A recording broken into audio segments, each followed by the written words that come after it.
please state your name for the record? Sara Ayo. And we do have a 3-minute timer reminder. Noted.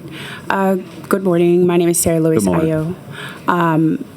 I'm a community organizer with VOTE, also an advocate for the refugees and immigrant communities here in Baton Rouge. And I'm here against this bill, House Bill 691, and to state on the record that it's a harmful bill. It's rooted in false narrative, and I truly believe it's about control. And this is me coming in as an immigrant and bringing the voices of the immigrant into space. This bill turns that feeling into policy, and it requires the state, as it was mentioned, to share sensitive personal data with the federal system that are known to be inaccurate and outdated to solve problems that barely exist. So, as I mentioned, it does impact the immigrant and refugee community. I come from and I represent a mixed status family. I'm a citizen. My mother is a citizen. My brother, who's been here since he's 1 year old, is a green card holder. My aunts who are asylum seekers, people are still navigating this system every day while contributing to the state. And in our communities, name also matter. Names like Amado Dualo, the Mohammeds, the Louis Ayo, the Kanga, my brother who's been here since he's 1, also had trouble having his green card.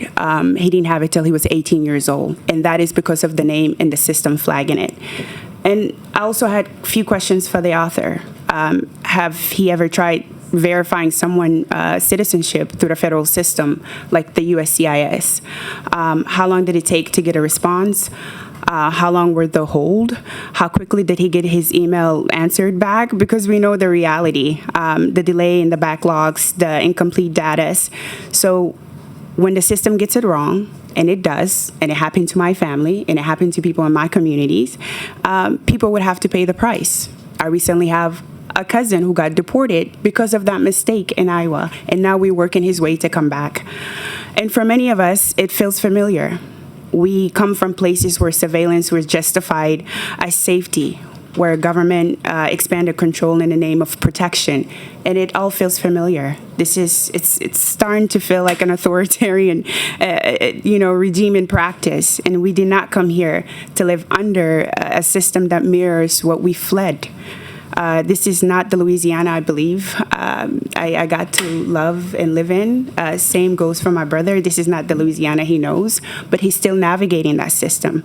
And I just want to leave you guys with this, that I get the safety around it, and I also understand being in the immigrant spaces is that even when I became a citizen, I had to be verified to become a voter.